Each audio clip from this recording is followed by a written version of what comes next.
Alright, this is David here again. So here in Northeast Texas where I'm at, I am in one of the flyways for migratory birds, plus just birds in general. You know, most all birds migrate to some extent during the spring and during the fall. Unfortunately, that means I got a lot of birds. Now they did get knocked down a little bit here a few years ago by the big freeze, but they're making a good comeback.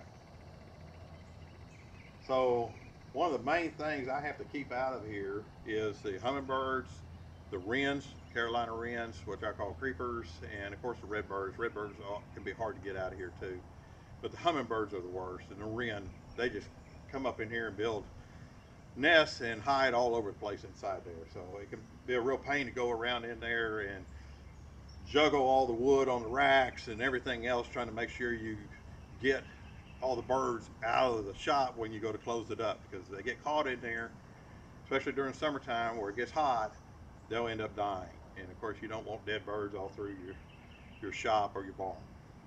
Yeah, I can keep out most of them by closing the doors down about halfway, but I like to have the fans running while I'm in there to keep a good cross flow in here, because I got three doors.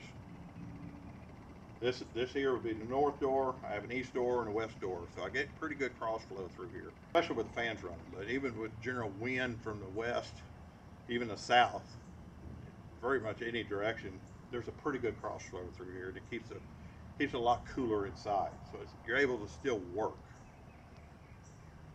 So I thought about what to do to fix the problem of keeping the birds out of here. Of course, putting a ceiling in would be a lot of work. You know, it'd be a lot easier to get the birds out of there if they would get up in the ceiling and stay there. I decided the easiest thing is to make sure they couldn't get through the doors. I thought about hanging the plastic strips so you could walk through, but then you can't open it up to where you can drive the tractor in and out, or on the backside where I drive my boat through. So I decided golf nets. These are 1 inch by 1 inch golf nets. This is a 12 foot by 10 foot, 9 foot, 9 foot door. So this is a 12 foot by 9 foot door. These nets here are 10 by 10s. So they're hung just a little bit above the door. They just hit the bottom down here, which helps keep them in place when the wind is blowing. They'll still blow in a little bit or blow out depending on which way the wind's coming. But you got 3/16 inch cables running across. I had those cables already from when I took them off of the winches I was using on the mill, and I just used the straight cable ends that you use for like your stairways and things of that sort inside of a house. You can get them on Amazon. I'll put them in the links. And used 3/8 inch eye bolts. Took a fender washer, tacked it onto the eye bolt for the cable end to go through. So it's worked really, really well. And they're easy to pull back and forth. They're easy to walk through. So you can just sit there and push it aside, throw it right back. It's closed. So it works out real well. And you can do the same thing out the sides. So it's easy to get in and out of. And it's easy to open. So you just pull out on it, slide it over.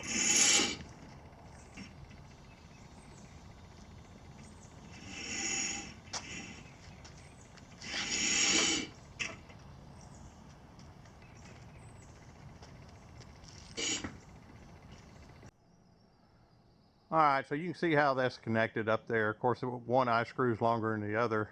I think that one is probably a 4.5, the other is a 3 inch. Wouldn't hurt for where you cross those over like that if you got a larger door like that, if you had a little bit longer eye bolt on the top.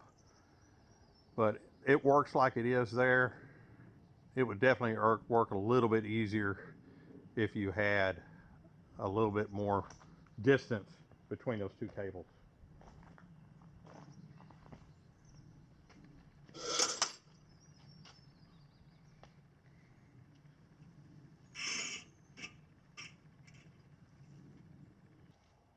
All right, just a little close up here.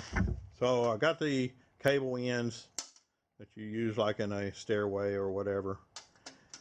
These here come from Amazon. These S-hooks came from Amazon. Of course, you can get regular plated S-hooks from a hardware store, which is what I did originally, but I cleaned everybody out, so I ended up having to order some.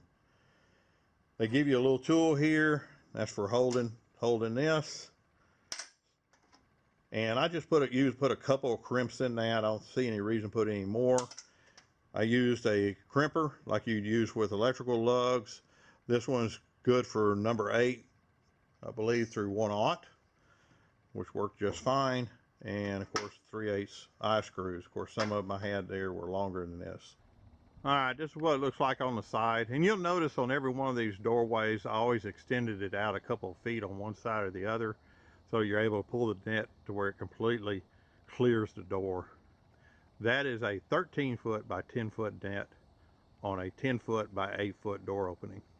So yeah, you cannot get an exact size net because a 10 by 10 net would be made to stretch tight and be 10 foot across. So if you got a 10-foot opening like this, you'll need like a 13-foot net.